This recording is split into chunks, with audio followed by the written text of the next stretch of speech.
with the Uyghurs. Yeah.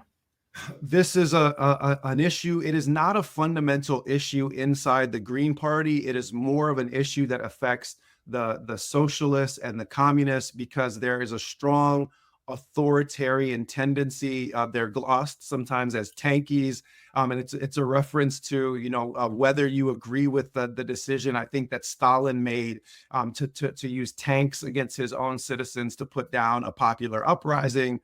These are people that will defend authoritarians as long as they happen to be socialists or communists, as long as they happen to be anti-capitalist and opposed to U.S. empire. So the first thing to say is that I'm not going to waste my time arguing with tankies. So let's put that part aside, right? The question about Uyghurs specifically is one of those situations where both things can be true. And some of the so-called leftists refuse to accept that something can be blown out of proportion and weaponized by CIA intelligence and corrupt liberal press, and also be true on the basis of facts on the ground. Yeah. Those things can both be true at the same time, and in fact, they often are. But the unfortunate logic is that people are concluding that the enemy of my enemy is my friend. Therefore, I have to treat, but whereas in reality, sometimes you got two enemies, right? The enemy of your enemy is not always your friend. And as somebody that has lived in Africa for extensive periods, I speak the Wolof language fluently, speak the colonial language of French fluently.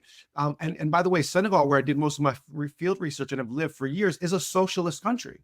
And they will be the first people to tell you that Chinese capital, while not violent in its domineering nature, is nonetheless capitalist and extractive in the way that it engages with the African continent.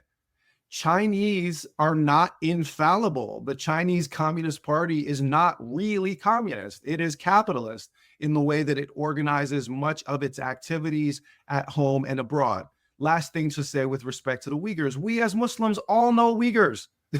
who will tell us directly face to face their experiences of persecution, their experiences of being oppressed, whether you call it in genocide. In the post that got the tankies mad at me was that I referred to the Uyghurs in the overall context of genocidal oppression.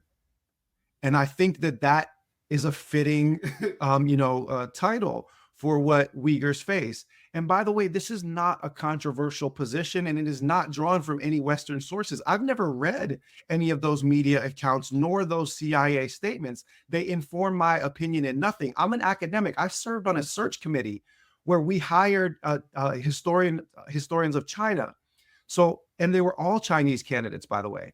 Those Chinese candidates write and talk about Han Supremacy, Han Chinese supremacy, as being more virulent and dangerous in China than white supremacy is in America. And the reason is that on an ethnic basis, the Han make up something like 91% of the total population of China. So that both the Hui and Uyghur Muslims, as well as Tibetan Buddhists and others that don't conform to the kind of, or in the case of the Hui, they conform to the ethnic basis, but not the religious basis of the kind of normative identity of the state, that they are always living under circumstances of persecution. And that, by the way, is a matter of fact, simple academic conclusion that these so-called leftists apparently have never read any books on the subject.